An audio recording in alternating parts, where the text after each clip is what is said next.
Greetings, comic book fans. Welcome to the Dude Cave. I'm Jason. It is the 12th of October 2017, and you are watching Comical Weekly. My video where I'll share with you the new comics I picked up this week on the best day of the week, New Comic Book Day. Now, I'm a day late and a dollar short, but better late than never, as they say. It was a massive haul this week, 27 books I picked up.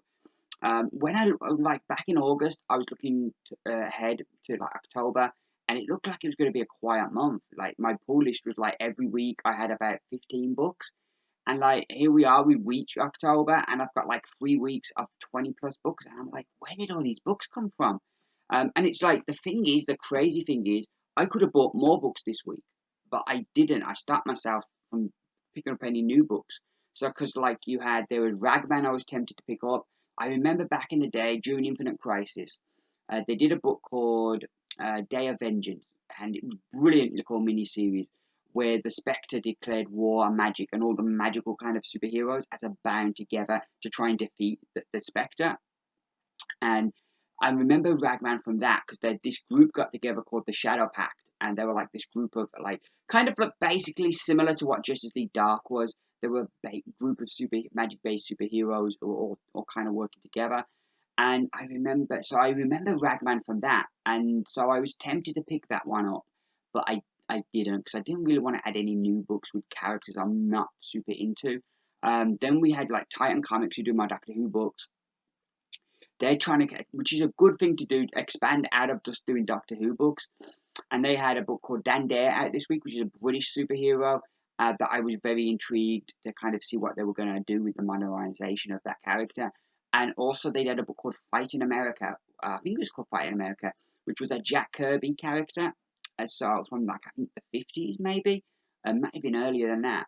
But it was an old Jack Kirby character. So I was curious to see what they were going to do with that one as well. So there's like 3 books right there that I could have picked up this week, but I didn't. So like my pull could have been even bigger. But anywho, without further ado, let's get into these books. First off, we're going to go with all the indie books, and we start off with Boom Studios, and we have Mech Cadet U, issue number 3. I've been enjoying this. I haven't read issue 2 yet, but I read issue 1, and I really enjoyed it. It has a feel of kind of like the kids' cartoons from when I was a kid in the 80s. They're kind of like Japanese based cartoons, and I just really liked it. I just fell in love with it. It isn't a book that kind of blew me away, but there was just like something warm and comforting about reading it that I just really enjoyed. So I'm looking forward to catching up on that one. We then have Star Trek Boldly Go, issue number 12, which I've been enjoying this. I kind of was a bit skeptical of these newer Star Trek books and kind of thinking should I stay away because this is set after the last film they did, Star Trek Beyond. So there was kind of part of me that was thinking, yeah, stay away from these, but I've actually been really enjoying that. So I've been doing this. Staying on the Star Trek vibe, also from IDW, we have Star Trek The Next Generation, Mirror Broken. For long-time Star Trek fans, you'll remember an episode they did of the original series called Mirror Mirror, where Kirk, I think it was McCoy, Scotty, and Uhura, beamed to this mirror universe where during a transporter malfunction, where all the crew were like evil. It was brilliant. And then like Deep Space Nine did a sequel to it, kind of following up the consequences of Kirk's interaction with that universe. This book is set in that universe, but it has all the Next Generation crew kind of showing their darker versions. And the first issues I enjoyed, and I read the Free Comic Book Day issue as well, and I really enjoyed them. I always love. I've spoken about this before. Is alternate history stories. I've always really loved, or like Elseworld stories or What If stories. I've always really loved those kind of stories. I've seen familiar characters in unfamiliar situations, or in unfamiliar light. I've always really liked them, and so this one I've really been enjoying. Yeah, been really good. And I think if you enjoyed the TV episode Mirror Mirror, you'd be enjoying that mini series. We then have from Image. Now all of these are like Walking Dead tribute covers. So first up we have Birthright issue number 27, which I'm still really loving this book. Great stuff. We have Black Science. I'm a bit behind on, but where I got up to, I'm loving this. And I love how Image kind of with their books when you've got like to the issues for the trade, they'll have a break, and that seems to be a common thing now for all the Image books. And I really like that. I think it allows the creators to do other things or to recharge their batteries, and it allows you to miss the book, so you look forward to it more when it comes back. And also, it's great for new readers because they can catch up by the trade, catch up, and then either follow along in single issues or wait for the next trade. So I think all round, I think it's a good business model from Image. The final Image book we have is Royal City, which is back like after Said I Hate Us. So I'm looking forward to that. But I love these Walking Dead tribute covers. We're next from Valiant. We have issue number 8 of Harbinger Renegades, which I'm behind on. I think I read the first couple of issues. I need to read issue 5. They had the big thing in issue 5, so I need to get that read. But I've been enjoying that one, where I've got up to. And final indie book, it is Doctor Who: The Lost Dimension special, issue number 1 special, which is part 5 of the Lost Dimension story, which I've been enjoying. It's been a good crossover. I like how they've managed it, how it's kind of been these individual stories with the different doctors, but there's like something in them that links them all at the end together. So I really like how they're doing this event so far. It's been good. It's been a lot of fun. So next up we move over to DC Comics, and first up we have Superman Action Comics issue number 989, which is the lenticular cover, which I've really been loving the Oz effect. This is part 3 of the Oz effect, as the identity of Mr. Oz has been revealed. I won't spoil it for any people that are trade waiting, but it's been brilliant so far. I've really enjoyed this. They've really kind of kicked the book up a gear, and I love that lenticular cover as well. We then have Batman Detective Comics issue 966. Now, the observant amongst you might be saying, okay, let's get this right, what is Batman doing with a gun? But this is Batman from the future, because last issue, Tim Drake, Red Robin, who has been captured by Mr. Oz, and like he's been telling Superman, you're too good for this world. This world doesn't deserve you. Just sit out, let what happens happens. So Tim tried to escape, and he managed to send out a signal, and he got picked up by Batman. So Batman was in the same building. So he disables all the cells, and he goes to find Batman, and it's this Batman, but it's Batman from the future. Now I don't know if it's like a potential future. I always get a bit hazy with time travel. I don't know if it's a definite future or a potential future. But the Batman, and we got to see who this Batman was, and it really shocked Tim. And then last issue ended with Doomsday also being captured, also being held by Mr. Oz, getting free. And so Batman and Robin have got something monstrous on their hands. I really enjoyed the last issue of this, and I'm super intrigued to see the next of this. I've got to say, I've really come around on Damian as Robin, but for me, I think my favourite Robin is Tim Drake. I really like the character, so I'm really not like that they've reset his origin and kind of put it back into the original continuity of how he became Robin and that he was a Robin. I really like that they've done that. I'm really pleased with that, and I'm super excited to get into this. It'll be one of the first books I read this week. We then have The Flash, issue number 32, which I got the variant cover, which I really liked. I'm a wee bit behind on this one, so I can't really speak much on it. Hal Jordan and the Green Lantern Corps, which looks like a very intriguing cover this issue. Issue number 30 we got, and that looks a very, very intriguing cover. We then have Dark Knight's Metal, issue number 3, which will probably be the first book I read. So far I've been enjoying Metal. I kind of have reservations because they've got the Doomsday Clock coming out later this year. I kind of question the logic of having two similar type events together. However, I have been enjoying this, and I feel the bigger a DC fan you are, I think the more you'll enjoy this because it's digging on so much DC history. I think you'll enjoy this. I've also really been loving the one shots introducing all the Dark Batman, so they've been really good. So yeah, so far I've been enjoying this one. We then have New Superman issue 16. I've got like I think about 3 or 4 issues to read. No, 3. I've got 3 issues of this to read to catch up. But I've really been loving New Superman.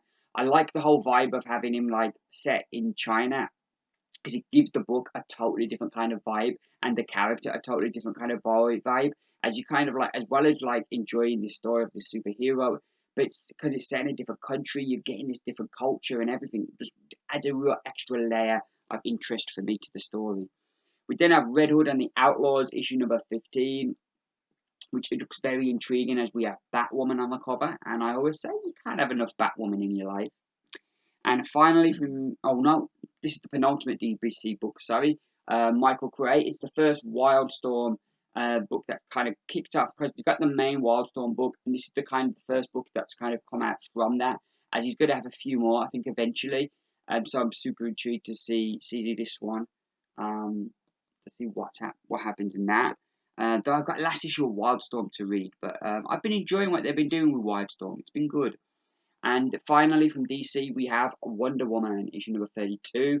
I haven't read any of the James Robinson run yet, so I'm looking forward to getting it, because I do like Robinson as a writer, and I know Sleepy Reader was kind of saying this was a bit better than the previous writer, so I'm looking forward to catching up on that now.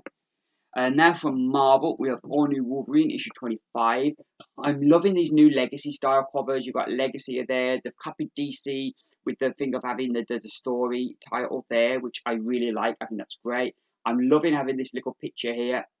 Reminds me so much as a kid in the 80s when I'd buy the books and they'd have that little thing in the corner. I'm loving that. So I'm loving the new style Legacy covers, and I've been loving All New Wolverine. She's been fantastic, and I know kind of we may have a return soon, but I hope she stays as a Wolverine, because I've really enjoyed seeing this series and seeing her as Wolverine. It's just worked.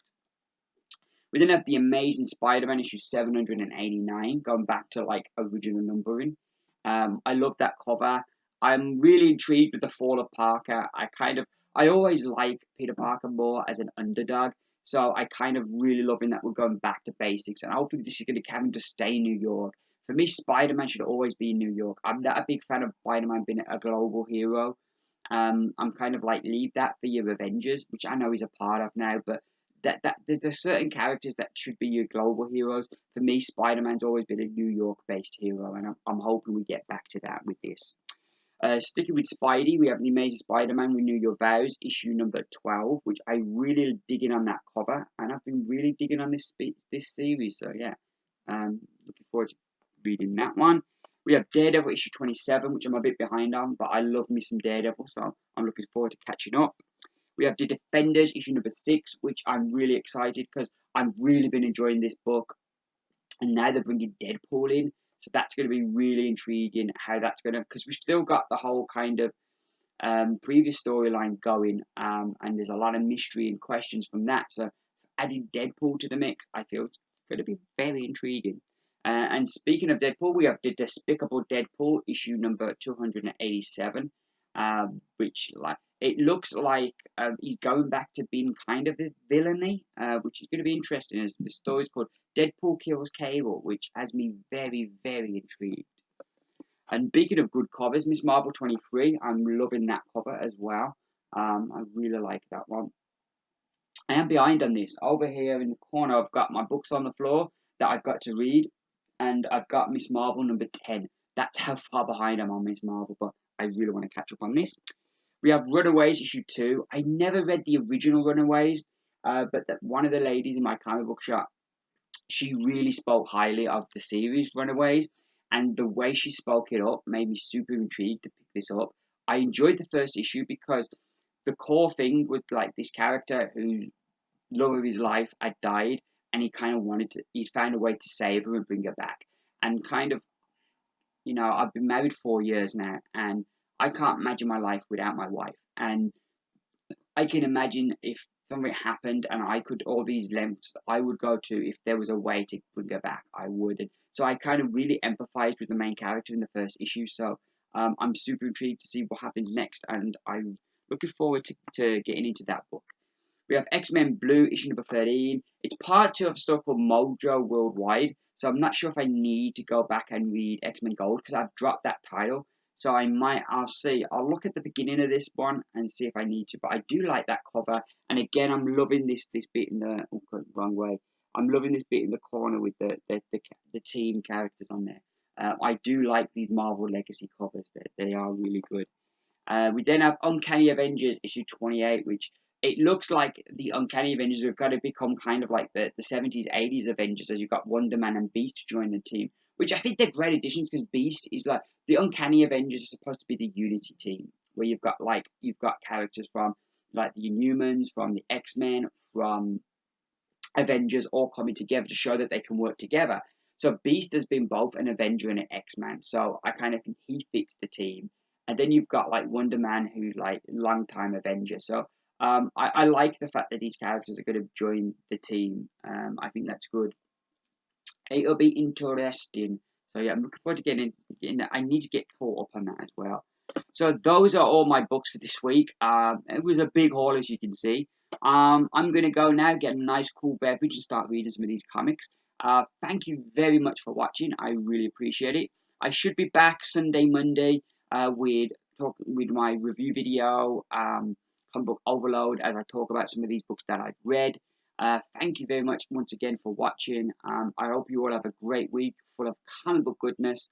And just leaves me to say, I've been Jason. This has been Comic Haul Weekly. Keep reading, and bye for now.